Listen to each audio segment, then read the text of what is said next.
नमस्कार भाइयों और बहनों।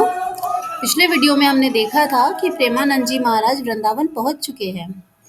आज के वीडियो में हम जानेंगे वृंदावन में प्रेमानंद जी महाराज ने कैसे की भगवान की प्राप्ति। आइए देखते हैं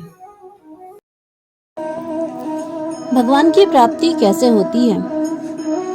प्रेमानंद जी महाराज कहते हैं कि जब तक हमारे हृदय में अन्य के प्रति दोष बुद्धि है, अन्य के प्रति भावना अन्य की है, अपनत्व की नहीं है, तब तक भगवत प्राप्ति संभव ही नहीं है। यदि सावधानी पूर्वक कहा जाए और कथा सुनी जाए तो श्रवण करने मात्र से ही भगवत प्राप्ति हो जाएगी। भगवत यश गान से ही भगवत प्राप्ति संभव है। इतना सामर्थ्य अन्य किसी मार्ग या साधन में नहीं है। भगवत प्राप्ति का शुद्ध उपाय है भगवत यश ज्ञान। गोस्वामी तुलसीदास जी कहते हैं कि चौथी भगति मम गुणगन करई कपट तजी गान। हमें भगवान के यश का ज्ञान और गान कपट व स्वार्थ छोड़कर केवल भगवान की प्रसन्नता के लिए करना चाहिए, क्योंकि ये जन्म प्रभु को रिझाने के लिए है। चाहे हम गृहस्थ में रहे चाहे विरक्त में रहे, इससे प्रभु को कोई फर्क नहीं पड़ता। हम सब तो प्रभु के लाडले हैं। अगर हमने प्रभु को रिझा लिया तो बात बन गई। लक्ष्य केवल प्रभु को रिझाने का रखो तो दुनिया का संपूर्ण वैभव तुम्हारे अधीन हो जाएगा, क्योंकि संसार का सारा वैभव और सारी माया तो प्रभु की ही है। हम प्रभु के बच्चे हैं। पिता की संपत्ति पर पूरा अधिकार उसके पुत्र का होता है। जिस किसी भक्त की भावना व भक्ति इस स्तर पर पहुंच जाती है तो उस अनंत प्रभु की जितनी भी सामर्थ्य है वह सब भक्त में प्रकाशित हो जाती है। और सच ही कहा जाए तो इस स्तर के जो भक्त होते हैं वो भक्त होने का नाटक करते हैं, वास्तविकता में वो भगवान ही होते हैं।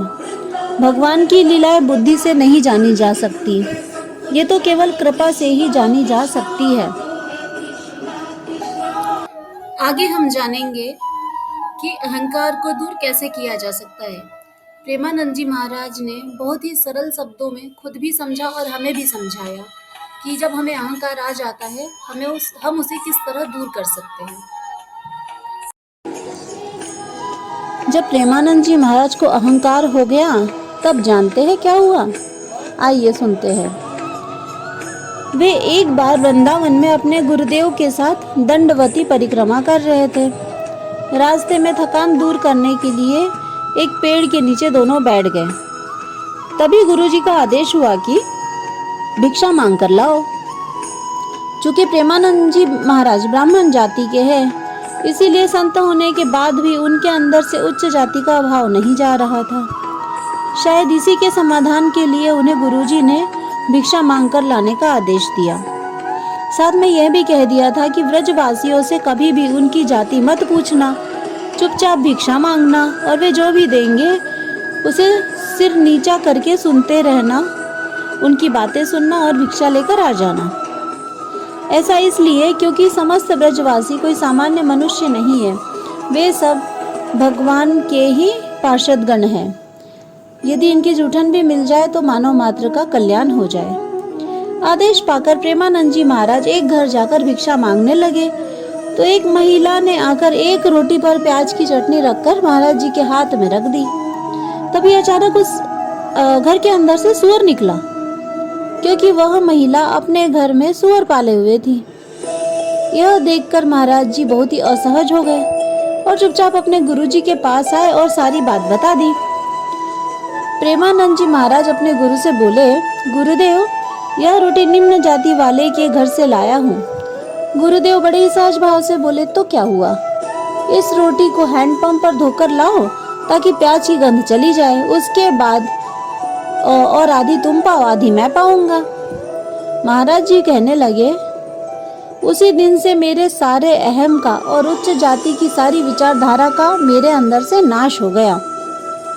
वृंदावन के अंदर जो संत भिक्षा मांगते हैं उसका मुख्य कारण यही है कि व्रजवासियों को इसका कोई अपराध भी नहीं लगता, क्योंकि वे सभी भगवत पार्षद हैं।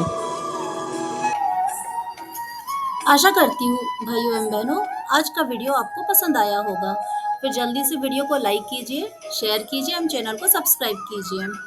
मिलते हैं अगले वीडियो में। प्रेमानंद जी महाराज के जीवन से जुड़े कुछ अन्य रोचक तथ्यों के बारे में। तब तक के लिए धन्यवाद।